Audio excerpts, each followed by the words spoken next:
어머님, 제발 좀 가세요. 고기 굽는데 불쾌하거든요? 내 자식 내쫓아놓고 그 입에서 제발이 나오니 기가 막히다. 아, 진짜 왜 저러시지? 이혼했잖아요. 여기까지 와서 민폐 끼치지 마시고 치매 검사부터 좀 받아보세요. 여보, 어르신 자꾸 오면 현관 비번 또 바꿔야겠네. 무단침입 아닌가요? 내가 이 집 사느라 허리 휘고 손이 닳았어. 너희는 그 마당에서 웃고 있을 자격조차 없어. 그래서요? 그건 어머님 선택이잖아요. 가엾은 척 좀 그만하시고 지갑 들고 노인정 가세요. 안녕하세요. 실제 있었던 사건을 바탕으로 각색한 사연 채널입니다.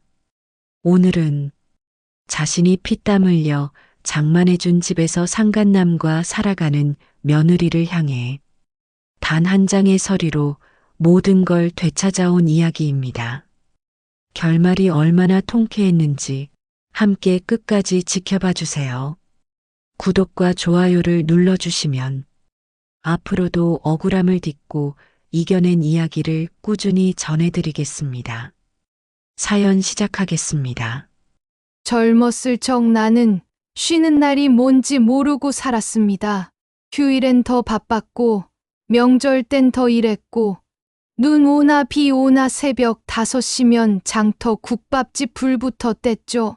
국물 한 솥 끓이려면 황태 대가리, 양지머리, 대파 뿌리까지 정성껏 고르고 점심 때면 손님들 줄 서서 앉기 바쁘게 그릇 나르고 설거지에 바닥 닦기까지. 저녁이 되면 발이 퉁퉁 부어 신발이 안 맞았고 어깨엔 파스를 붙여도 뻐근함이 풀리지 않았습니다. 그런데도 그 일을 멈추지 않았던 이유는 단 하나, 아들놈 하나 잘 되게 하려는 그 마음 때문이었습니다. 서울로 대학 보내느라 시계 팔고 금가락지 풀고 등록금 대려고 빚까지 냈던 날들, 그게 다 내 자식은 나보다 편하게 살게 하고 싶어서였죠. 서울에 집 한 채만 있으면 저놈 고생은 끝이겠다. 그 마음으로 10원짜리까지 긁어 모아 결국 전세 끼고 아파트 한 채 장만했을 땐 그날 밤 잠자리에 누워 혼자 눈물 삼켰습니다. 아들 결혼할 때 며느리가 조금 쌀쌀 맞고 인사성이 없다 싶었지만 요즘 젊은 사람들은 좀 다르다고 그냥 그러려니 했습니다. 사돈어른들이 멀쩡하니 뭐 괜찮겠지. 우리 아들이 좋다는데 내가 뭐라 하겠어. 그렇게 애써 마음을 다잡고 예단이며 패백이며 음식이며 없는 살림 쥐어짜서 치렀죠. 그리곤 내 피땀 담긴 집을 이젠 이 아이들이 꾸려나가야 할 보금자리라 믿고 물려줬습니다. 전세 끼고 어렵게 장만한 집이었지만 현관문 손잡이 닦으며 이제 고생 끝났구나. 이 애들 잘 살기만 하면 됐다 싶어 속으로 안도의 한숨을 쉬었죠. 하지만 그 평온은 생각보다 금방 깨졌습니다. 어느 날 시장에서 반찬거리를 사들고 아들네 집 앞을 지나던 참이었습니다. 현관 앞마당에서 낯선 남자가 며느리와 팔짱을 끼고 웃으며 나오는 걸 본 순간 내 등골이 싸늘해졌습니다. 처음엔 잘못 본 건 줄 알았습니다. 설마 그럴 리가 없다고 몇 번이고 고개를 흔들며 마음을 달래려 했죠. 하지만 그 뒤로도 며칠을 지켜보니 마당에 널린 셔츠는 아들 거라 보기엔 너무 낯설었고 현관문 앞엔 남자 운동화 2켤레가 나란히 놓여 있었습니다. 그걸 보는 내내 머릿속에선 불길함이 자꾸만 뱀처럼 또아리를 틀었습니다. 결정적인 날은 내가 된장 담그러 간 김에 근처까지 간 김에 김치 좀 가져다 주자는 생각이 들었을 때였습니다. 아무렇지도 않게 배를 눌렀고 그 집 안에서 들려온 웃음소리에 아, 그래도 잘 지내고 있구나 하고 스스로 위로하려던 찰나 문을 열고 나온 사람은 내 아들이 아니라 상간남이었습니다. 그 남자와 며느리는 마당에서 삼겹살을 굽고 있었습니다. 내가 손수 장만한 내 땀 냄새 밴 그 마당에서 그 둘은 고기를 뒤집으며 웃고 있었습니다. 그 순간 마치 누군가 내 가슴팍에 못을 박는 기분이었죠. 고기 굽는 연기 너머로 보이는 풍경은 내가 몇십 년을 일궈온 인생이 한순간에 짓밟히는 장면 같았습니다. 속으로 외쳤습니다. 저기 앉아 있어야 할 사람은 내 아들인데 어떻게 이런 일이. 가슴이 먹먹해서 한마디도 나오지 않았고 머릿속엔 몇십 년간 쥐었던 국자, 은행 창구 앞에서 떨던 손, 설거지하다 베인 손가락을 일회용 밴드로 대충 감싸고도 다시 장사터로 나가던 그날들, 그 모든 게 하나둘씩 필름처럼 흘러갔습니다. 그 집은 내 전부였습니다. 남편 떠나고도 꿋꿋이 살아낸 내 청춘이고, 아들 하나 바라보고 살아낸 내 희망의 결정체였습니다. 그런데 그 집에서 내 아들을 쫓아낸 며느리가 생면부지의 남자와 함께 발 뻗고 산다는 것. 그건 그냥 배신이 아니었습니다. 그건 내 인생 전체를 지시겨 밟은 죄악 같았습니다. 그 어떤 말보다 깊고 아픈 상처였습니다. 그 사건 이후 며느리의 행동은 날이 갈수록 대놓고 뻔뻔해졌습니다. 예전엔 눈치라도 보던 아이가 이제는 내 존재 자체를 무시하는 듯 했습니다. 명절 인사, 제사 준비, 그런 건 애초에 관심도 없어 보였습니다. 언젠가부터는 전화를 해도 받지 않고 문자에도 답이 없더군요. 그래도 혹시나 해서 아들에게 슬쩍 물었습니다. 이번 달은 네 아버지 기일이잖니? 집에서 제사상은 차릴 거니? 목소리가 스스로 느껴질 만큼 작고 떨렸습니다. 그러자 아들이 쓴웃음을 지으며 고개를 툭 떨궜습니다. 엄마, 나도 못 들어가. 며칠 전에 갔더니 비밀번호가 바뀌어 있더라고. 그 말을 듣는 순간 숨이 턱 막히며 가슴이 쾅 하고 내려앉는 느낌이 들었습니다. 남편의 제삿날조차 외면당한 것도 억울한데 아들까지 내쫓긴 현실이 도저히 믿기지 않았습니다.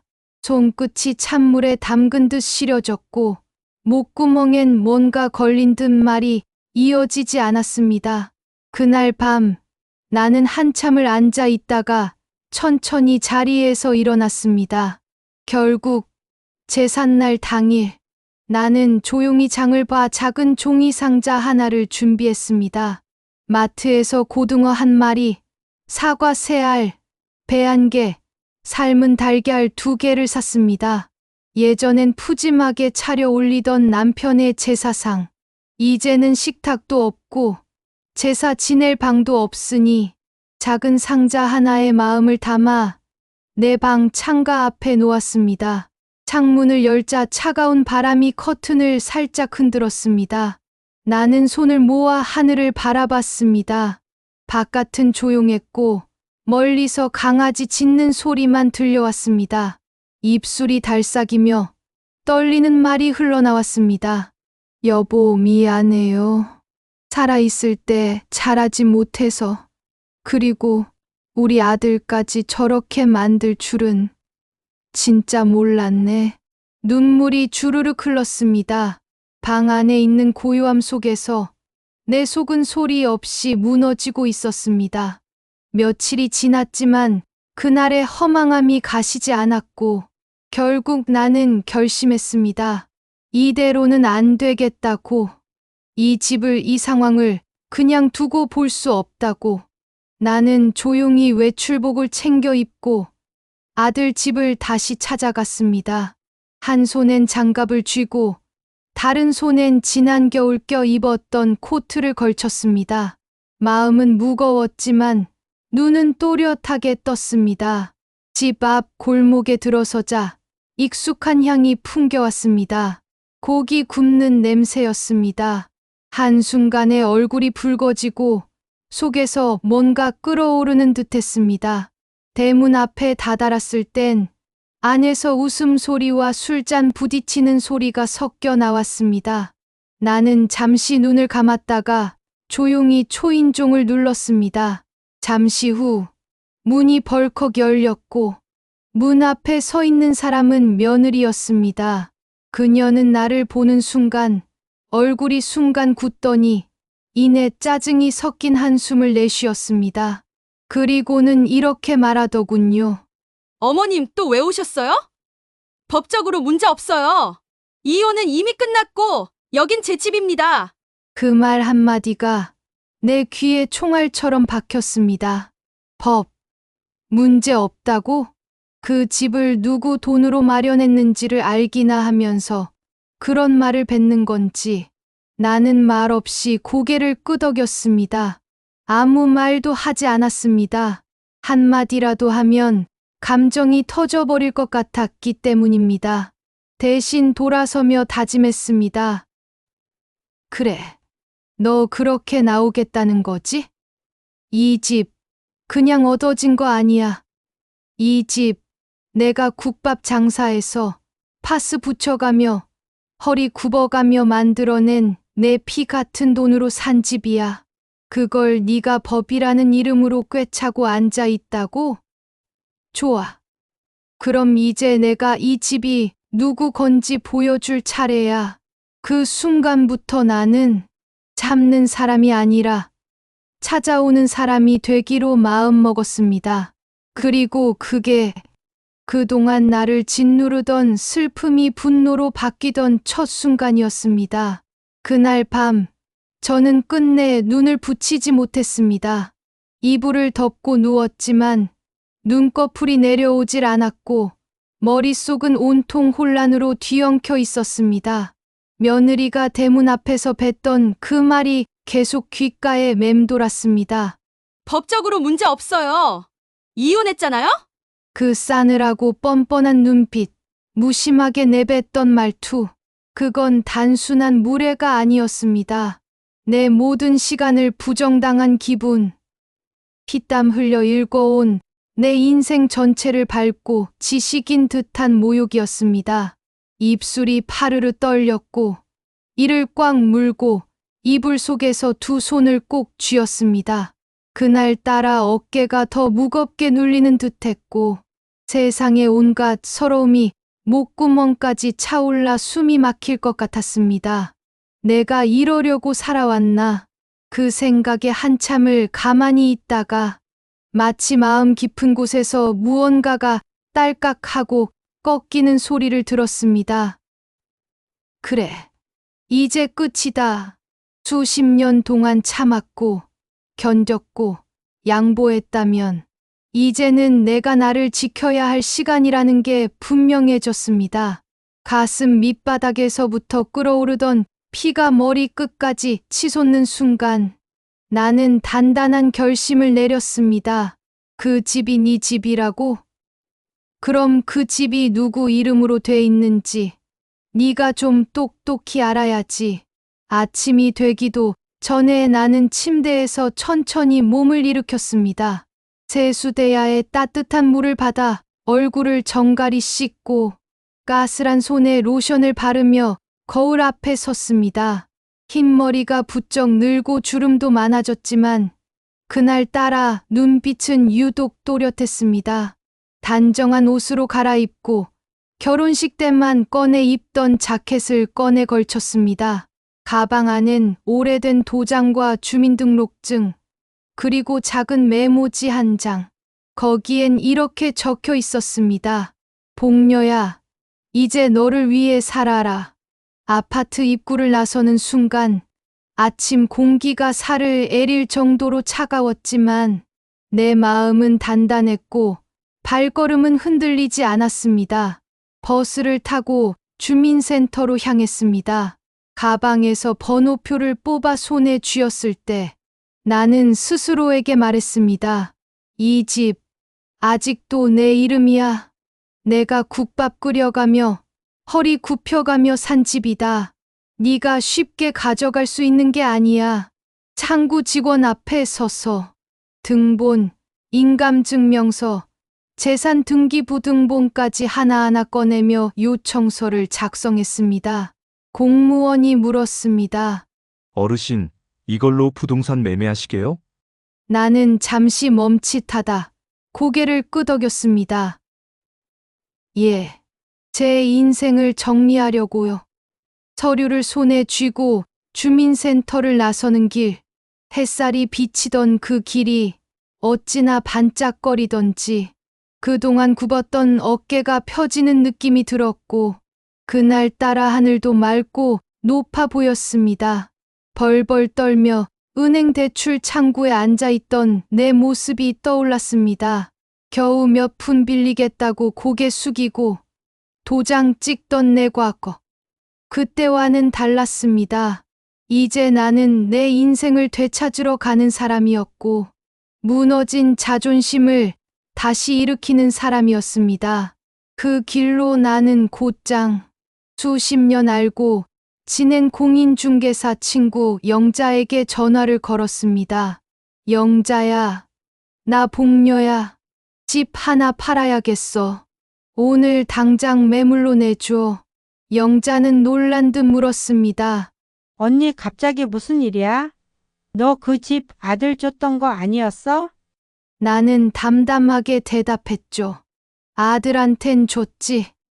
하지만 법적 소유주는 나야. 이젠 말이 아니라 증서로 말할 때가 된 거야. 전화를 끊고 나서 손끝이 따뜻해졌습니다.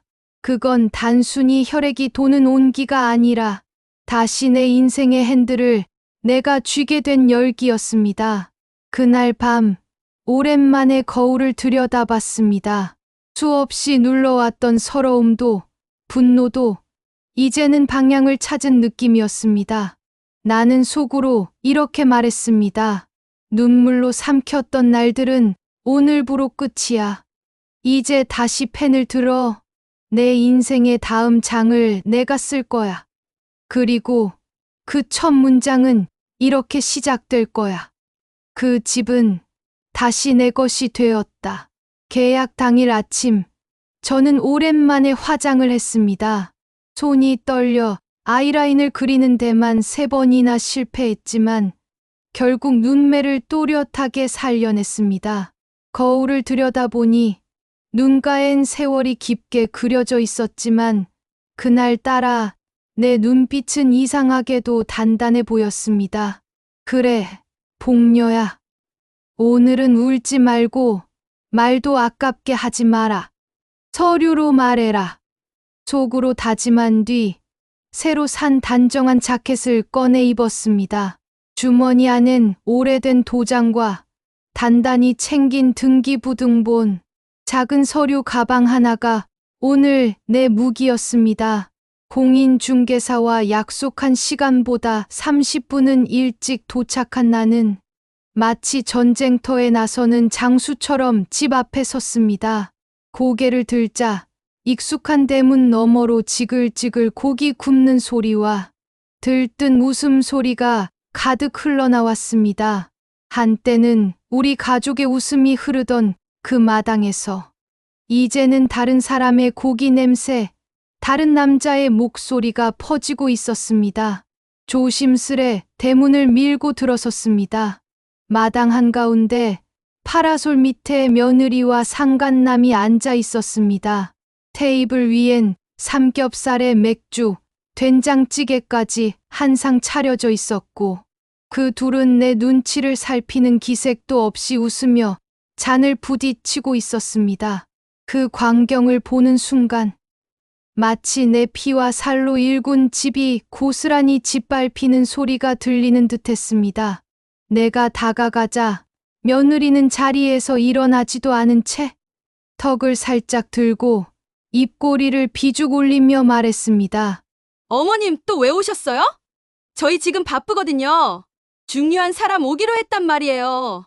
그 말에 상간남은 고기 한 점을 집어 내게 비죽 쳐다보며 입에 쏙 넣었습니다. 아무 말 없이 사람을 완전히 투명인간 취급하는 태도. 그 순간 내 안에서 참아오던 마지막 인내의 끈이 끊어졌습니다.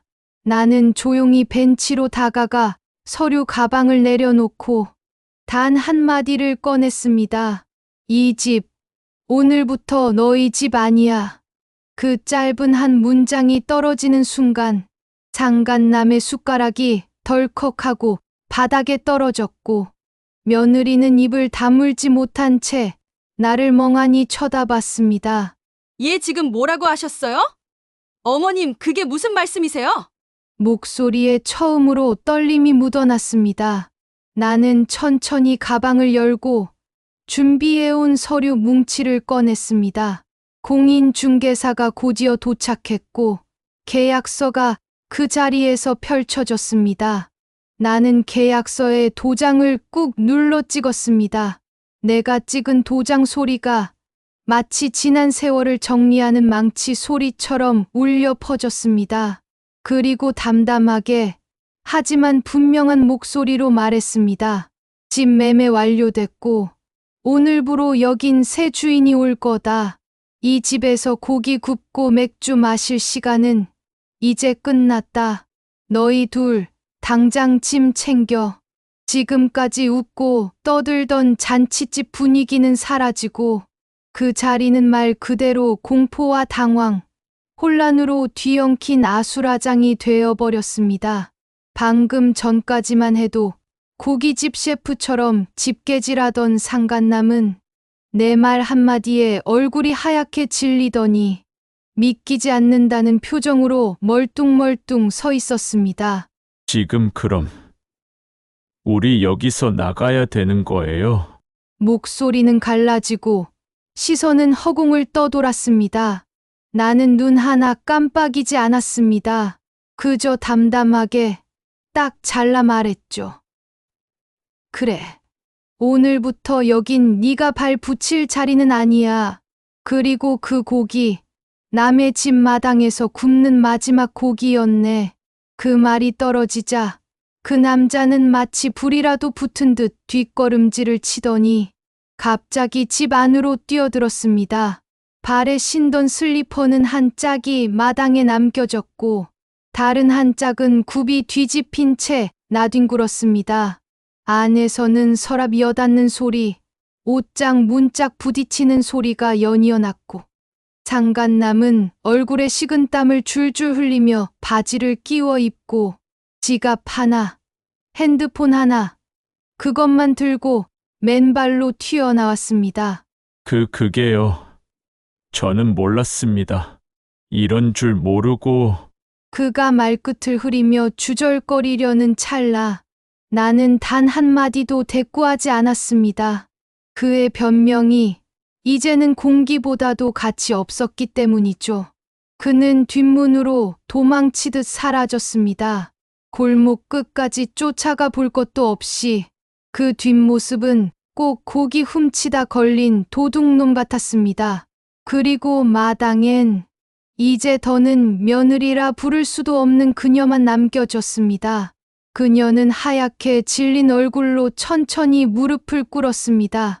아까 전까진 내 눈을 정면으로 쳐다보던 눈빛은 이제 내 발끝조차 똑바로 보지 못했습니다. 마당 한복판에서 손으로 땅을 짚고 주저앉더니 얼굴을 살짝 들며 떨리는 목소리로 말했습니다. 어머님, 제가 정말 잠시 정신이 나갔던 거예요. 한순간에 그냥 마음이 그랬어요. 그 말, 그제야 떠오르더군요. 과거 아들이 집에서 쫓겨날 때 며느리가 뱉었던 말. 법적으로 문제 없어요. 저희 이혼했잖아요.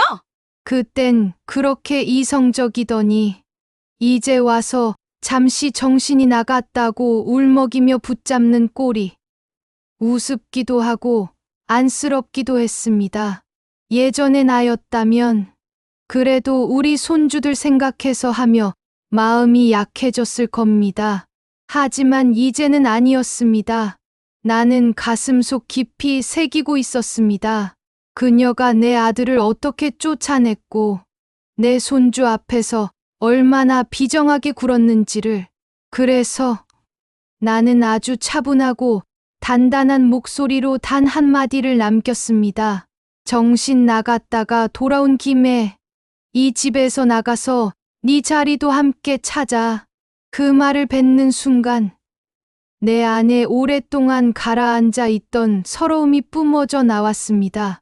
눈물도 아니고 울분도 아니고 그건 말 그대로 참고 눌러온 내 인생 전체가 터져 나오는 감정이었습니다. 가방을 여미는 내 손은 떨렸지만 목소리는 오히려 낮고 단단했습니다. 몇십 년을 말하지 못하고 삼킨 말이었기에 이젠 나 자신에게도 들려주고 싶었습니다. 나는 천천히 며느리를 바라보며 말했습니다. 내가 미쳐서 네 눈치 보고 살았는 줄 아냐? 그 말이 입 밖으로 나오는 순간 내 어깨가 조금 펴졌습니다. 네가 날 얼마나 무시했는지, 우리 아들한테 어떻게 차갑게 굴었는지 그걸 다 보고도 그래, 젊은 사람들끼리 잘 살겠지 하며 참은 사람은 나야. 내가 모른 척한 거지. 몰라서 가만히 있었던 게 아니라고. 무릎 꿇은 며느리는 입술을 꼭 깨물고 고개를 숙였지만 그 고개 숙임마저도 예전처럼 불쌍해 보이지 않았습니다. 오히려 그 순간 나는 깨달았습니다. 이제 난 더는 그 눈물에 휘둘리지 않는다는 걸. 한때는 그녀의 작은 말 한마디, 눈짓 하나에 마음이 상하고 아들을 볼 면목이 없다는 생각에 내내 죄인처럼 살았지만 지금 나는 그런 내가 너무나 아깝고 너무나 안쓰럽고 이제는 다르게 살고 싶어졌습니다. 그래서 나는 마치 인생 마지막 장을 쓰듯 또박또박 그녀에게 선언하듯 말했습니다. 내 정신은 말짱하다. 그래서 변호사 안 찾아가도 누구한테 물어보지 않아도 서류도 혼자 다 준비했고 집도 팔았고 그 돈으로 우리 손주들 전세금까지 싹 넣었다. 그 순간 며느리의 얼굴은 순식간에 새파랗게 질렸습니다. 입을 달싹이려 했지만 말이 나오지 않았고 그저 바닥만 응시하며 숨만 헐떡였습니다. 그 모습을 바라보며 나는 마치 지긋지긋한 족쇄를 풀어낸 사람처럼 속이 후련해졌습니다. 이건 단순한 복수가 아니었습니다. 내가 내 인생을 되찾기 위해 스스로에게 건네는 해방의 문장이었습니다. 그러니까 이제 네 걱정이나 해. 앞으로 너랑 그 사람 어디서 어떻게 살아갈지, 남의 집 마당에서 고기나 굽던 버릇 어디 가서 통할지는 모르겠지만 말이야. 그 말까지 하고 나니 그토록 무겁게 느껴졌던 내 가방이 그저 종이장 몇 장 담은 가벼운 서류 가방처럼 느껴졌습니다. 나는 등을 돌려 조용히 걸어 나왔습니다. 뒤에서 그녀가 부르는 듯한 소리가 들렸지만 이상하게도 하나도 들리지 않았습니다. 그건 더 이상 내가 책임질 필요 없는 사람의 울음소리였으니까요. 대문을 지나며 문이 끼익 소리를 내며 천천히 닫혔습니다. 그 소리는 마치 그 집과의 인연, 그 상처 많던 관계, 그 눈물 많던 시간을 조용히 덮는 문소리 같았습니다. 그리고 나는 처음으로 내가 정말로 그 집에서 나왔다는 걸, 그 사람들로부터 벗어났다는 걸 실감했습니다. 하늘을 올려다봤습니다. 햇살은 고요하게 비쳤고 바람은 내 뺨을 스쳤고 그 순간 나는 진짜 나 자신으로 돌아온 기분이 들었습니다. 저는 그 후 버스를 타고 아들이 보낸 주소로 향했습니다. 지나온 하루가 너무도 길고도 격렬했기에 차창에 기대어 가만히 눈을 감았을 때 눈꺼풀 아래로 햇살보다 따뜻한 무언가가 밀려오는 기분이 들었습니다. 버스에서 내리자 아들이 골목 끝에서 서 있다가 나를 발견하고 반가운 듯 손을 흔들었습니다.